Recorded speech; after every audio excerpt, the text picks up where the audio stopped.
Good morning. In this lecture, we discuss about the famous Banach fixed point theorem, or also known as a Banach contraction principle.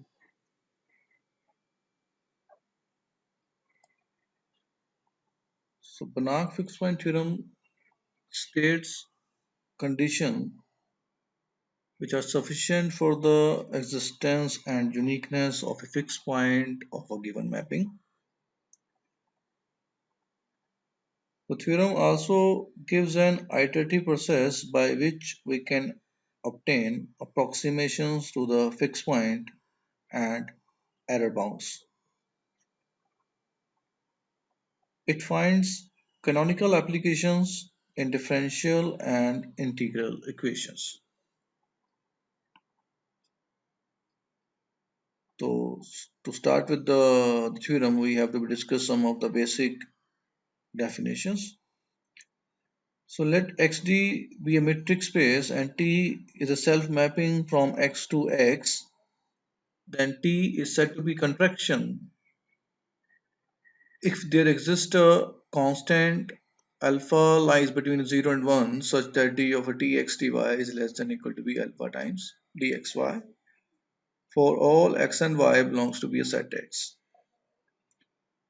Suppose that x is equal to br with a space of a reals with the usual metric, that is the dxy is equal to be a modulus of x minus y, and T is a mapping from x to x defined by T of Ax is equal to be x by 3 for all x belongs to be x, and T of Ax is equal to be 2x for all x belongs to be x. The question is, among these two, which of the mapping is a contraction? If you see up the first one, this is the Tx is equal to be x by 3. Now if you consider the d of a tx comma ty, which is equal to be modulus over tx minus ty, it is equal to be 1 by 3 times the x minus y. So here the 1 by 3 means here alpha is the 1 by 3 out here. But if you consider this type of mapping, so here we found that the part A is a contraction but B is not. So see how is this. So this modulus of tx minus ty is equal to be modulus of x by 3 minus the modulus of y by 3, which is equal to be 1 by 3 x minus y. So here the alpha is 1 by 3, which is less than 1. So T is a contraction mapping. Now here, if I consider the tx minus ty is equal to be 2x, which is 2x minus 2y, it is equal to be 2 times modulus of x minus y. So here, this alpha is not lying between 0 and 1. So you can say that it is not a contraction mapping. And the famous theorem, Banach contraction principles say that every contraction mapping on a complete metric space has a unique fixed point. So here the contraction mapping is also continuous. So every contraction mapping on a metric space is uniformly continuous. So first of all, we're going to prove up this. So let XD be a metric space and T be mapping from X to X, which is a contraction. So there exists a constant alpha lying between 0 and 1 such that d of a txty is less than equal to be alpha times dxy. Now suppose that alpha is greater than 0 be any arbitrary and choose the delta which is equal to be epsilon over alpha greater than 0 such that d of xy is less than delta. So d of a txty is less than equal to be alpha times epsilon by alpha, which is equal to be epsilon. So by the definition of uniformly continuity, so T is a uniform continuous on X. So here the theorem, like a Banach contraction principle, every contraction mapping in a complete metric space has a unique fixed point. So let XD be a complete metric space and F be a mapping from X to X is a contraction. So we have already defined a contraction mapping. So F is a contraction mapping. So for any X naught belongs to be X, define a sequence Xn in X such that Xn is equal to be f of Xn minus 1, which is equal to be f of n X naught, where n is greater than equal to be 1.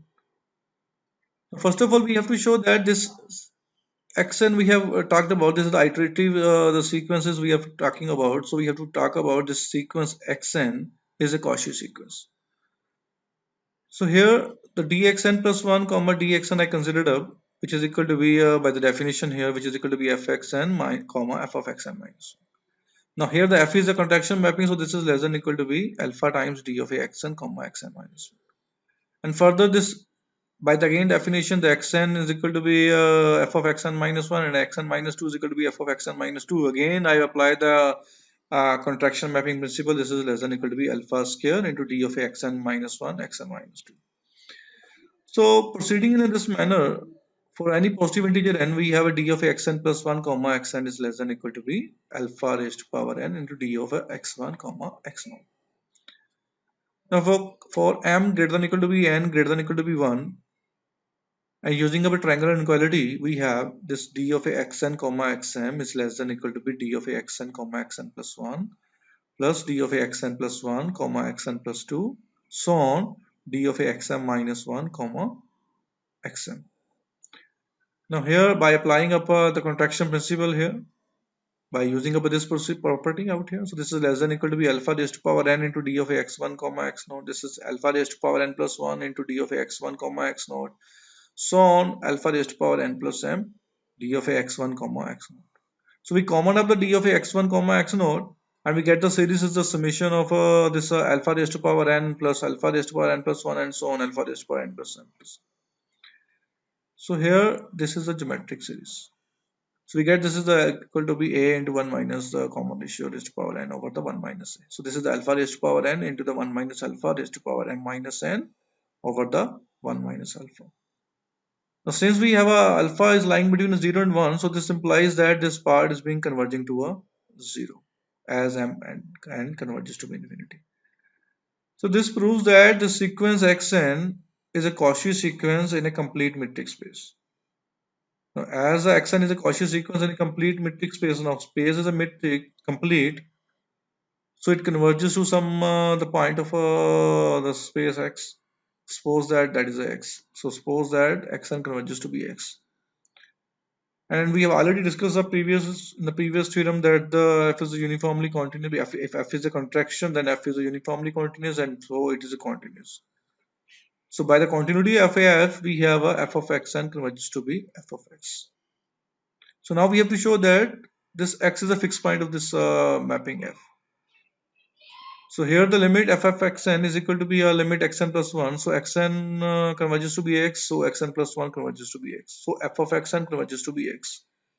So by the uniqueness of a limit, this f of x is equal to be x. So hence x is a fixed point of f. So now we prove that this x, if it exists, this is a unique. So let f has a two fixed points x1 and x2, such that the f of x1 is equal to be x1 and f of x2 is equal to be x2, where x1 is not equal to be x2. So then I consider up a d of x1 comma x2, so which is equal to be d of f of x1 comma f of x2. By using up a contraction mapping principle, this is less than equal to be alpha times d of x1 x2. So here we found d of x1 is less than equal to be alpha times d of x1 x2. But we have a d of x1 comma x2 is greater than 0. So by dividing up a d of x1 comma x2, we get the alpha is greater than equal to be 1, which contradicts the definition of a alpha, assumption of a alpha. So our assumption is wrong. So f has a unique fixed point. So say that an example I'm talking about we have already discussed that when I consider the space say x is equal to be on the reals with the usual metric, and suppose that tx is equal to be x by 3. We already discussed that this tx is equal to be x by 3 is a contraction map. Now here R is a complete. So by here using up the Banach contraction principle, this t has a unique fixed point, and that fixed point is 0. So now we discuss some of the applications of a contraction mapping principle. So consider a system of linear algebraic equations yi, which is equal to be summation of j is equal to be 1 to n aij xj plus bi, where I is equal to be 1 to n. And ai and aij's and the bi's are the real coefficients, such that the summation of a modulus of aij is less than equal to be alpha less than 1 for each I. So take x is equal to be x1, x2, so on xn belongs to be a Rn. and y is equal to be y1, y2, so on, yn. So define a metric D on this finite dimensional Euclidean metric by Txy is equal to maximum of modulus of a xi minus yi over the I. And define T by T of a x is equal to by. So let x1 and x2, this is representing the iterative part out here, belongs to be a Rn such that the x1 is equal to be x11, x21 and xn1. And x2 is equal to be x12, x22, xn2. So take x1 is equal to be a y1 and take x2 is equal to be y2. So where y1 is equal to be this and y2 is equal to be this. So by using our assumption that yi is equal to be this for a linear algebraic equation, so yi1 is equal to be a summation of a iij xij1 bi and yi2 is equal to be summation of a aij xj plus bi for I is equal to be 1 to 1. So further we consider the dy1, whatever the terms we have considered up here. So we consider the d of a y1 and this y2, which is equal to, by using up a definition of a metric, this is equal to maximum of yi1 minus yi2. And applying up the definition of yi's, so this is equal to be summation of aij xj1 minus summation of aij xj2, which is equal to be this by rewriting it out. And using up a property of a modulus, this is less than equal to be a maximum of summation of a modulus of aij into modulus of this part.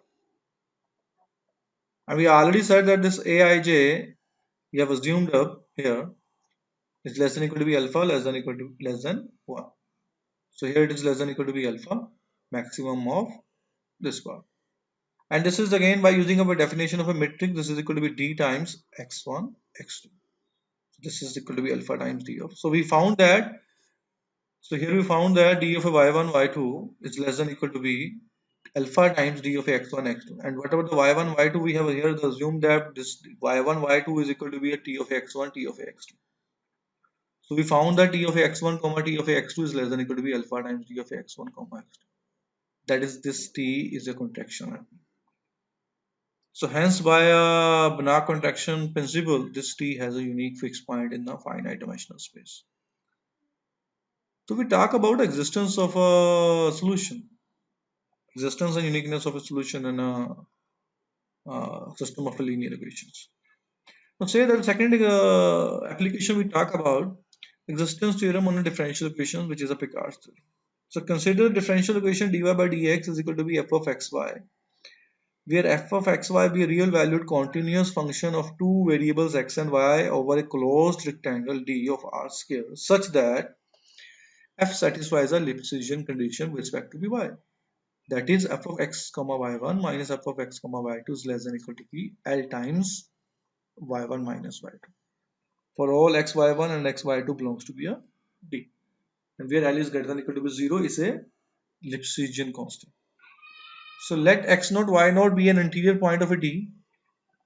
Then there is a positive real number t and unique solution, say y is equal to be phi x in the neighborhood of x naught minus t, x naught plus t of x naught, and continues in a x naught minus t, comma x naught plus t, such that y naught is equal to be phi of x naught, and the differentiation of phi x is equal to be f of x, comma phi x in the neighborhood of x naught.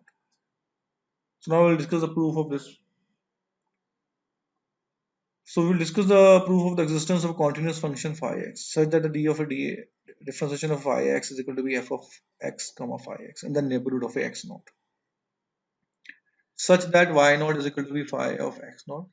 Now this differentiation, we know that this is equivalent to the f of phi of x is equal to be y naught plus the integral from x naught to x f of t comma phi t dt, where t comma phi t belongs to be a d in the neighborhood of x naught, such that the y naught is equal to be phi of x naught. Now consider a closed circular disk U centered at the point x naught y naught with some positive radius u, such that U is a subset of a D.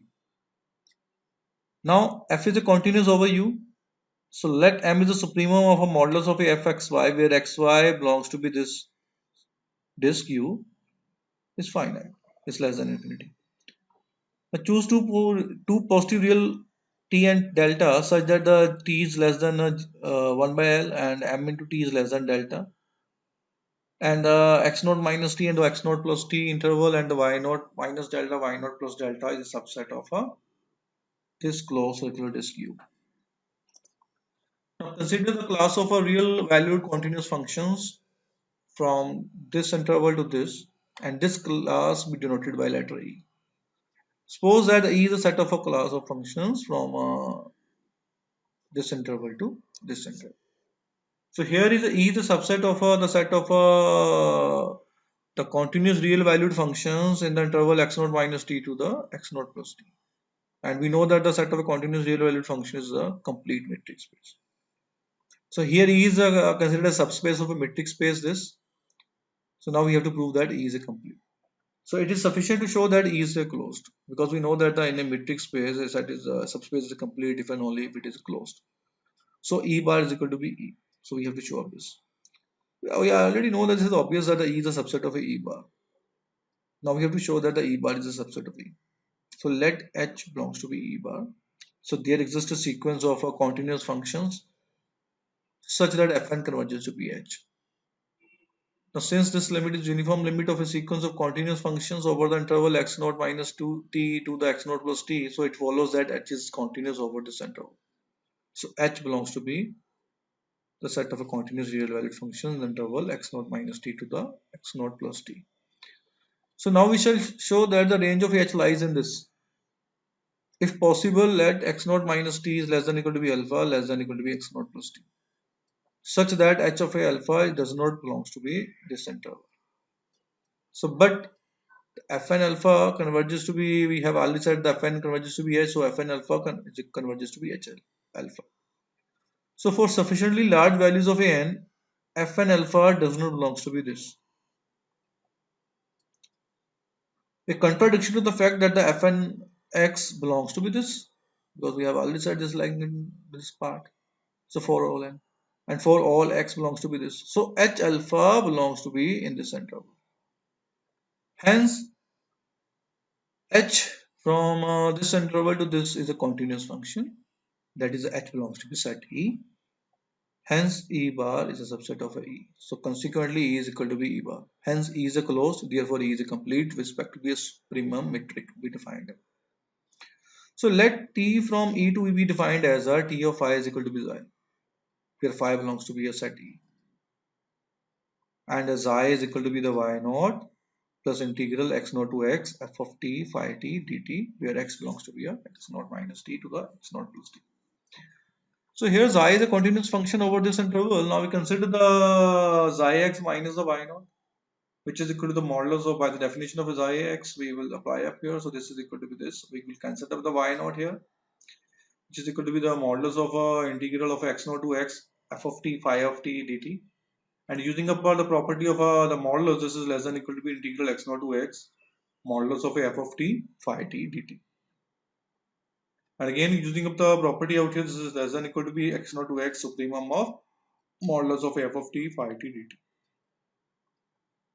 And we have already discussed that this is the m is the, we have already said that in the previous m is the supremum of f of x bar. So we can say that this is less than equal to be m times the integral of x naught to x dt. By integral dt we get this is equal to be x minus x naught, which is now here the x minus x naught is less than equal to be t, so this is less than equal to be mt, and we have already considered up that the mt is less than equal to be delta. So modulus of a xi x minus the y naught is less than equal to be delta for all x lying in the interval x naught minus t to the x naught plus t, hence y naught minus delta is less than equal to be xi x, which is less than equal to be xi naught plus delta. So xi x lying in an interval y naught minus delta to y naught plus delta, that is the xi belongs to be set E. So now we have to belongs to be such that t of phi1 is equal to be xi1 and t of phi2 is equal to be xi2. So where xi1 and xi2 belongs to be, so define xi1 like this and xi2 is like this. So consider of the modulus of xi1 minus xi2, which is equal to be this integral minus of this integral. Clear? So now integral is common for both the parts. We take the common integral. And using up a property of a modulus, this is less than equal to be the integral of modulus of this part. And again, by using up the definition of a Lipschitz mapping, so we have this is term is less than equal to be L times integral of x to x naught phi 1 t minus phi 2 t. And by using up a definition of the metric we have defined up, this is equal to be t of phi less than equal to be t of phi 1 phi 2. And integral again x naught to x dt. And which is equal to be again less than equal to be L times t into the modulus of x minus x naught into the d of phi 1 phi 2. And here we have L into t is less than 1. So this is the alpha we have. This LT is less than 1, so we have this is satisfying the xi1x minus xi2x is less than equal to be this part. So we have found that the supremum of a xi1 xi2x is less than equal to be LT into d of phi 1 phi 2. So we found that d of a xi1 xi2 is less than equal to be LT d of phi 1 phi 2. And xi1 xi2 is the t of phi 1 comma t of phi 2, which is less than equal to be L times t of a d of phi 1 phi 2. So T is a contraction map. Hence, by a contraction mapping principle, T has a unique fixed point in E, that is the T of phi is equal to be xi. So phi x is equal to be y naught is equal to be integral of x naught to x f of t phi t dt, where y naught is equal to be f of x. So we get a solution. So these are suggested readings. Thank you.